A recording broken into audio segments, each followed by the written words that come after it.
Hello and welcome to episode 14 of the magazine monologues. This article is going to be coming from the June 2021 Scientific American. It is actually the headline article, something I find interesting. The headline here says the next deadly plague. That is not the title of the article. The title of the article is Deadly Kingdom. I don't know why they're different. That could be a marketing thing, but if one title is better than the other for whatever reason for marketing, just name them the same thing. I thought it was weird. Could be a magazine thing. I have no idea. But it is, so it's titled The Deadly Kingdom. It's written by Maryn McKenna, which, as with all names, I do apologize if I mispronounced any part of that. Maryn McKenna is a journalist that covers public health, as well as being a senior fellow at the Center for the Study of Human Health at Emory University. So the article is about fungal infections, and I didn't realize how insanely terrifying fungal infections are. I read, so if you've kept up with the news coming out of India, there's been a lot of reports of fungal infections. I believe it's called black fungus is the common name, related to COVID. And this came in, and I was like, oh, interesting timing. I will take a look. Yeah, fungal infections, miss me with that. Give me any bacterial or viral infection, I'm good. Fungal infections, no thank you. They're scary, basically untreatable, super gross, not good. I think I would rather just I don't know, die from dehydration than some of the fungal infections that I've read about. Not good. All right, so why are fungal infections so problematic? There are a few problems which they outline here. And I'm probably not going to go in the same order as the article if you read the article for various reasons. A, monologuing. B, I think it's maybe a little more natural to go in slightly different order.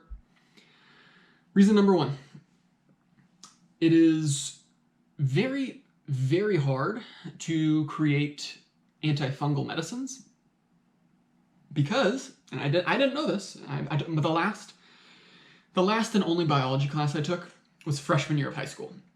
So I was, 15 years old? I'm almost twice that age now. But, so maybe I knew it then, I didn't know it now. Fungal cells are strikingly similar to animal cells, I've been told, which means that it is very hard to come up with a drug that will fight a fungal infection and not the human cells around it, right? So let's just say hypothetically that you have a fungal infection in your kidney. It is possible that taking an antifungal drug, which they test them, right? So it's hopefully not likely, but it's possible that an antifungal drug that's even approved could kill your kidney or other tissues. Alternatively, if you are in a trial for a fungal drug, good luck. And I do think it should happen. I think that people need to trial these, right? Because reason number two, same with bacteria and viruses and etc. Fungi are getting really good at fighting the very few antifungals that we have, and very few. They didn't tell the exact number of fungal medicines, unless this could be a medical term. They talked about the classes of fungal medicines, and bacterial infections have 20 classes. I assume within the class there's multiple, actual meds, but I don't know. I believe fungal has roughly 3. So there's 3, and then I think that there's 2 more that are treated mostly for dermal things, so ringworm or athlete's foot or whatever, that kind of thing. So much weaker / a lot less useful if you start growing a fungus on your kidney. So because of that, they're getting resistant. So we're gonna have to make new ones, but it's hard. They reference a scientist in here whose name I've forgotten, but when he joined a pharmaceutical company in 2000, admittedly a while ago, he said that there were 0 antifungal drugs in the pipeline. Clinical trials, preclinical trials, research development, nothing. Because of just A, how hard it is, how incredibly uncertain the financial outcome is, which it is, that's true for all drugs, right? But if you have the financial uncertainty for a bacterial drug and a fungal drug, but a bacterial drug, you could probably make it work. You'll probably make that. The fungal drug is much harder, so it's going to happen less often. They didn't actually specify how many are in production now, but there are It is a positive, a non-zero amount are in production now. Well, development. Production is a different word. What's the next one? Oh yeah, there are no antifungal vaccines at all, like antifungal infection vaccines. Those, good news. The very, very first one is in development for dogs. So it's the first one ever. The thing is, it's, whether or not you agree with this, it's easier to get vaccines and medicines approved for animals, pets, dogs, cats, etc., than it is for humans. And so the hope, and there's something called valley fever, which is in southwestern US, Arizona, New Mexico, Southern California, Southern Nevada, West Texas, that area. It has grown over time, but that's roughly the right area, called valley fever. It is formed by a fungal infection. And where I'm going with this with the dogs is dogs use their nose and they dig in dirt and whatever, and they get the spore from this specific type of fungus. They get the spore and they inhale it, and then they get valley fever. Dogs die. It's not good. So a lot of dog owners, and as well as just science grants, National Institute of Health grants, etc., are now providing the funding for a antifungal or an anti-valley fever vaccine, which is in development and production for dogs, again, because it's easier. But the hope/idea is if they can get it to work for dogs, that's proof of concept for humans. And then we might actually see an antifungal vaccine in my lifetime, which the scientist they interviewed who was the guy they referenced in the 2000, he just didn't think it was going to happen, right? Like, it was not on the horizon. Now they're talking about 10, 20 years out, maybe it could happen, which is great news. For reason number 3, fungal infections are becoming a lot more prevalent than they used to be for 2 sub-reasons. Sub-reason number 1, humans disrupt the earth when they build things, right? Houses, skyscrapers, roads, railroads, everything. This happens everywhere. This is not like a developing versus developed nation problem.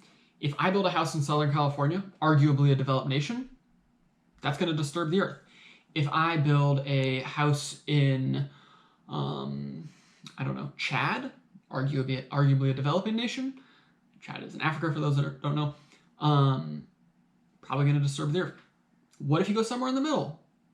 China, right? Like a nice, weird, unclear if they're a developed nation. Definitely not developing, like, they're not poor, but I don't think they're developed. It's very unclear. Still disturbing the earth.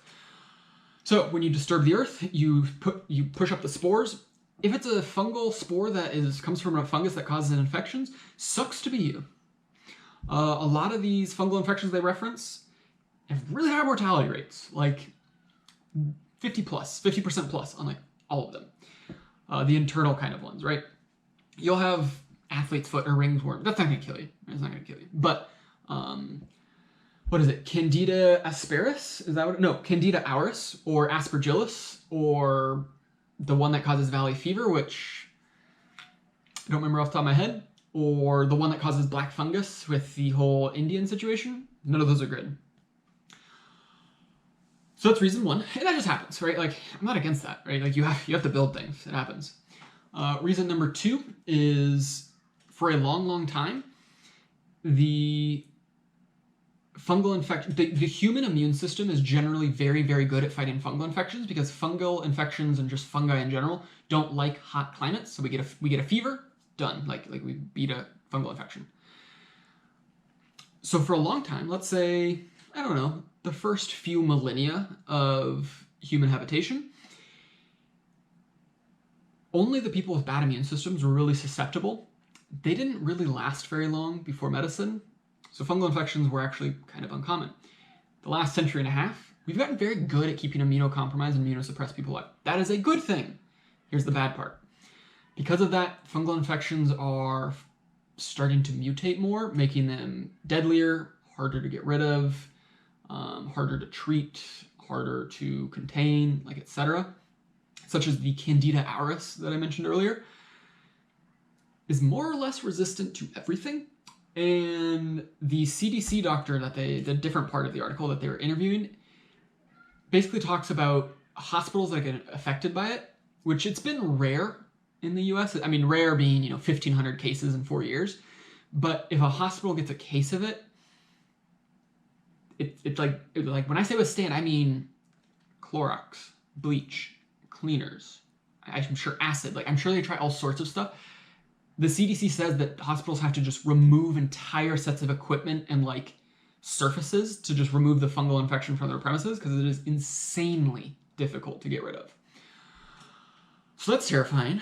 But yeah, so those are the big ones. And yeah, it like was not an uplifting article. The uplifting part was within 10 to 20 years, we might see a vaccine. And like, if we're lucky, we'll get a new antifungal drug before fungal infections run rampant. Not great. It also ties into COVID because two things. Thing number one of the big treatments for COVID is steroids. Steroids can suppress inflammation and just other immune system responses, which lets fungal infections take hold. That's kind of what's happening in India. That is what's happening in India. Thing two is there's a fear that even if you survive COVID, your lungs or pulmonary system will just have been damaged in such a way that fungal infections can take hold. And so it's a non-zero fear. I don't think it's going to happen 100%, but there's a non-zero chance that people with long COVID or post-COVID symptoms or all of that develop fungal infection in their lungs, which is bad. Yeah, they didn't give any sort of numbers by any means, but they are kind of using India as just like a lens of looking at it and being like, so, because they said in wave 1 in India, zero fungal infections. Wave 2 in India, thousands of fungal infections. They're not really sure what's changed. One of the fears/ideas that they're looking into is people who have long COVID, post-COVID kind of symptoms that already had damage to their immune system and lungs and like whatever else goes on with the terribleness of COVID. I've been lucky enough to just not get it. I'm vaccinated. Well, now, right? But like even before that, I just never got it. But the fear is that a lot of these fungal cases might be getting driven by that, which could be another big problem for the world, right? Like, not great. I really I liked this article a lot. I'm not trying to doom and gloom or be fearful, or I thought it was a wildly interesting article. I knew nothing about fungal infections before this. Zero. Like, if you asked me about a fungal infection, I'd be like, oh, ringworm? Yeast infection? Like something like that, right? No. Fungal infections can cause there to be like growths within your sinus. This is what's happening in India, basically, is like growths within your sinus cavity and like within your brain and your eyes. And like that's why they have to remove eyes in order to save people's lives, is like because they're trying to remove the actual literal fungus, and it is just getting wild. Another thing I forgot to mention, actually, which makes fungal infections even scarier, is similar to viral and bacterial infections. Fungal infections can cross species barriers, which, as we hopefully at this point all know because we've been inundated for a year and a half with COVID news, crossing species barriers generally is very terrible, right? Like deadlier, more infectious, etc. How do we know this? For example, they use Rio de Janeiro. Feral cats in Rio de Janeiro were being used by, generally speaking, poor families in like their favelas, slum districts, whatever they call them. They were using them to maintain the rat and mouse population around their homes or whatever. But these feral cats would get these, oozing growths of terribleness. And then they'd scratch people. And then these real hospitals started to see mostly women, grandmothers, mothers, etc. Because they're kind of the caretakers of the home. I would say it's a cultural thing, but I'd say even in the US that's probably true. But so these are the women that were luring the cats to keep their homes free of rats or mice or whatever. But they'd get scratched or bit or spit on or whatever. And then they developed a fungal infection. And that's just terrible, right? Like, not good. Yeah, I don't have a positive note to end this on. I think mushrooms are gross. I don't like to eat them. So my instincts have always been that fungi are bad. Scientific American has proved me right. All right, with that said, I will Episode 15 will probably be from Wired. My first edition of Wired has just come in, so I will take a look at that. And I will get back to you guys. Thanks for watching.